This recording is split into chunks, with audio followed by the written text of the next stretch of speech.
Okay, mabilisan lang tayo ngayon. Tingnan natin kung ano yung mga how na nakuha natin for the day. Okay, stay tuned.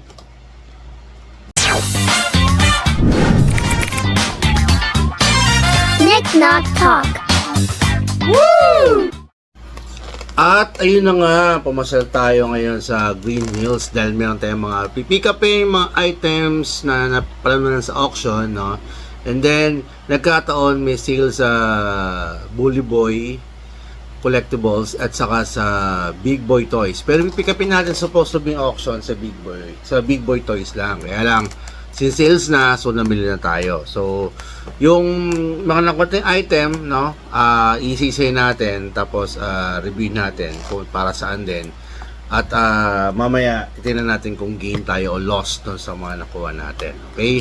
So, sa mga bago today, no, na na-upload natin video, ito nga pala yung ating channel na nagre-review ng mga collectibles item na nakukuha natin, tapos nire-review sa channel natin. Sometimes, na-unbox na natin yung mga collection natin, iba naman, hindi natin na-unbox kasi yung iba binibenta natin. No? So, marami tayo dyan, action figures, mga comics, mga ganyan, yung mga collectibles natin. Pero usually, mas marami tayo ngayon sa mga Funko items. No? Right now, puro Funko items na nakuha natin, iba't iba. I think wala akong Porkips. May isa akong Porkips maybe, no? Pero ito yung sasabi natin Porkips na pag may nagpresyo na maganda, why not? Nabigay natin. Okay. So, isa-isa natin sila and then i-value natin kung magkano yung current value nila. Start tayo dito sa nakuha natin, pinaka-latest na nakuha natin kanina lang to. Ito yung so meron kayo ito kasi merong minute sa akin kaya naibenta natin. Buti lang yung kaibigan natin na fellow collector din, no, na nagbenta siya sa kanya or siguro extra niya, no? At na-require natin yung ating nawala na collection. So, by the way, ito yon. Ito yung Freddy Funko's Jump, no? So, ito yung isa sa mga nakuha natin from ToyCon, no? 2023. So, medyo hot to noon, pero ngayon medyo nawala yung hype. Umabot pa ng mga around 3 to 4,000 to eh. Pero ngayon, I think, pwede mo siya mabili ng around 2 ganyan may makukuha ka, no? So, yung isang kaibigan natin na fellow collector nagbigay sa atin. So, shoutout nga pala kay Sir Mark Sia, no? Isa sa mga legit reseller po yan ng mga Funko items, no? Ilang beses na nakadeal dyan si Sir Frank. Sir Frank, shoutout, no? And siyempre, kung makikipag-deal kayo kay Sir Frank, matik yan kasi kiniknok-tok, ilang beses na po nating nakadil po yan. So, legit check po. Si Sir Frank Sia, Sir, thank you very much. Ang ganda nabigyan sa akin, no? Okay? Kaya pag papabouch kayo, huwag nang pabouch kay Sir Frank, matik yan. Legit po yan. Legit check po sa atin yan, okay? Ang ganda. So, perfect condition, maybe 10 to 10, no? Ang box condition na nabigyan sa atin, no? And by the way, si Freddy Champ ngayon, trending value nito sa PPG is around $85. No? Grabe, no? 1.5 mo lang makukuha to dun sa convention, pero ngayon, $85. Actually, sumuta pa to ng 200 eh, tapos nag-stay ng 100 ng matagal. Ngayon, $85 na po siya, no? So, yun. Ito yung nakuha natin kay Sir Frank. See ya. Sir Frank, thank you very much, bro. So, lagyan sa protector, baka madali pa yung ating grade. Lalagyan natin siya sa lalagyan ko siya sa what you call this, yung Boss Prot Plus, no, yung magnetic na parasit na sit. Ang ganda ng box condition eh. Sayang, okay? Yun yung isa nakuha natin. And then pinaka-latest, tapos yung ibang nakuha natin dito, sabay-sabay na nakuha yan. Yung isa sa mga nakita ko sa Bully Boys, nakasigil kasi sila, yung Bully Boy Collectible. So, napadaan tayo doon, bumili tayo. May nakita ako, wow, Quake shirt, no? Hindi ko muna siya isusuot kasi marami pa akong t-shirt, pero nakakatuwa kasi large yung size niya, supposed to be XL ako sa mga MCC t-shirt, no, sa Funko shirt na galing sa Amazon, pero itong large nagkasya sa akin, no. So, kung meron tayong Quake t-shirt, nakuha natin to sa Bully Boys, no. Kumuha ko ng 5 items sa kanila. Yung 3 item is Funko soda, no. Alam niyo na, gagamitin namin to ni Iya sa ating battle, no. So, nakakuha ng 2 from Hocus Pocus Sandra Sanderson. Hindi ko alam kung sino to kasi di ko nakapanood to. Pero mabigat yung figure niya eh. Mabigat yung figure niya. Para mas mabigat nga ito, maybe ito yung Ito yung cheese. Parang cheese ito, I don't know kung ano pero parang glittered ba o something. Pero tingnan natin, baka mamaya isang natin na sa cheese. Sana, no? Makuha natin. Tapos, meron tayong kinuwang isa, nakakita ko doon na sa Prince John. Kasi kung mapapanood yung previous video natin, naka-pull na tayo ng ano nito. Cheese ito, wala pa ng regular. So, kung regular makuha to, it's okay. Pero sana cheese pa rin, no? So, tingnan ko natin sa Bully Boy. No, tatlong soda. Ang isang soda, nagkakalaga nito. Wala akong makitang price nito sa PPG. Pero ito nakakita ko, I think SRP is 19. So, maybe 19 na rin to. So, tatlong 19, no? 19 lumalabas. $57 lahat ito nakuha natin, no?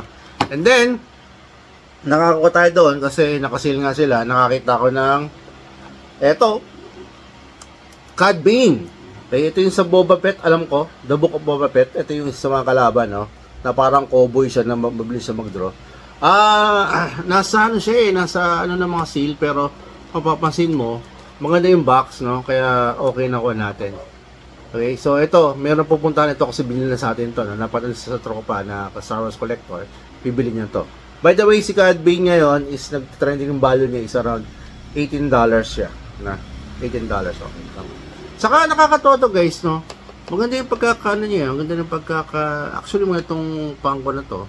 Saka bigat, hindi ko akalain na mabigat tong gantong kalaking pop. Akala ko nang binuhat ko mabigat. Hindi ko lang kung ba't solid yung pagkakagawa sa kanya.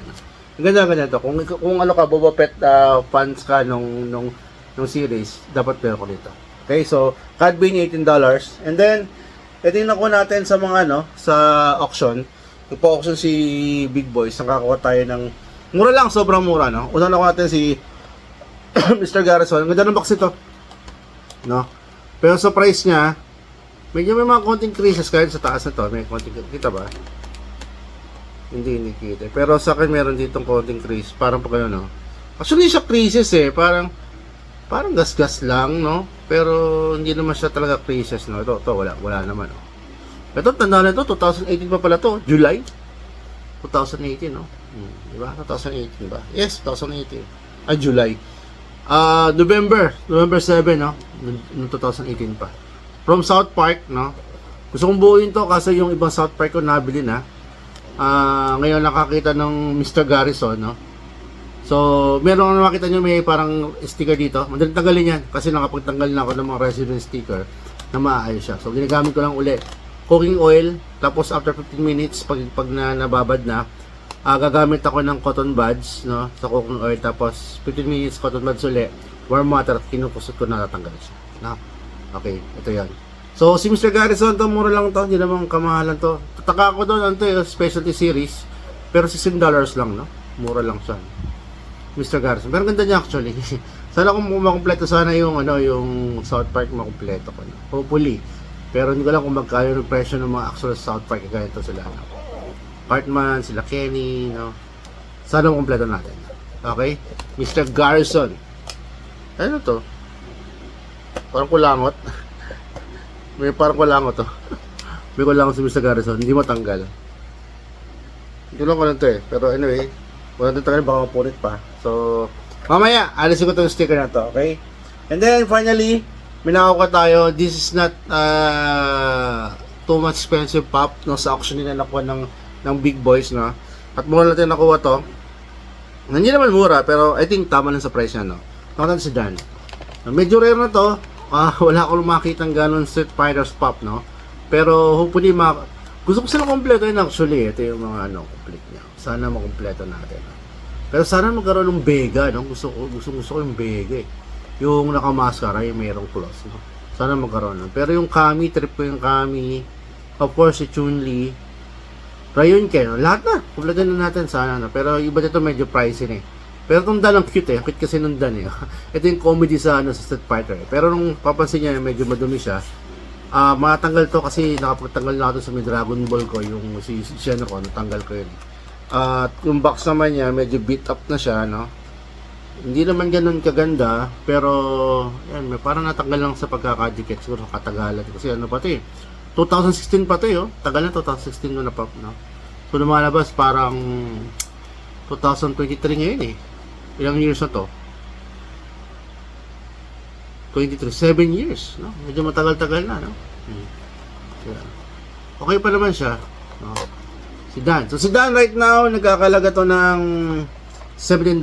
So, hindi naman ganun kamamahal na kuha natin. Pero, nakakatuwa lang kasi, nandito sa auction, tas very rare ako nakakikita ng mga ganito na binibenta. No? So, anyway, yun yung mga nakuha natin right now, no? At I think meron tayong parating. May mga auction pa tayo. Sayang, meron ako isang gustong makuha na talo tayo. Pero meron tayong isang pinaka-hinihintay na nakita ko naka-auction. Yun, sana huwag natin pakawalan yan, no? So, yun yung mga nakuha natin, guys. At total natin, kung magkano yung value, kasi ginawa ko na kanina yan. So, yung gas natin dito, ang item cost natin sa mga to is around 3,600 pesos, no? Pero based sa PPG value niya, no, o dun sa pop price guide natin is lahat to kinumpit natin is around 10,808 pesos po yung nakuha natin. So, gain po tayo ng 7,208 pesos, no? Hindi ko sinama yung kasi wala tong PPG price, pero sinama sa gasto. So, lumalabas tubo pa rin tayo. Okay? So, yun po, medyo maganda yung value natin at still strict tayo ng wala pong talo sa naging natin, no? At maganda yung mga nakukuha nating item ngayon, no? Sana magtuloy-tuloy yung ating swerte, ang ating buwinas hanggang sa pangpleto natin yung mga inahunt natin at yung mga kinukuha natin. And hopefully makakuha tayo ng grills, no? Sa akin kasi dalawa na nakuha natin grill out of this parang buying and selling, trading and everything. So medyo malayo na yung narating nung ating puhunan dito sa ginagawa nating buy and sell and trading, no? Kasi collector din tayo, same time nagpapaikot po tayo ng mga collections para makuha natin ng kumbaga hindi tayo makagastos sa panggastos na hindi na mabawasan yung panggastos natin sa collection natin. Okay? So again guys, kung nagugustuhan nyo yung ating ginagawa dito at para mas marami po tayong magawang video, please paki-smash po yung subscribe button at idami nyo na po yung notification bell para anytime na meron po tayong bagong video, ma-notify po kagad kayo. Okay? For now, yun po muna guys. Maraming salamat po sa inyo. Mahal ko kayong lahat. Keep it safe and happy hunting. Bye guys! Large na lang ako. Wow! Bye!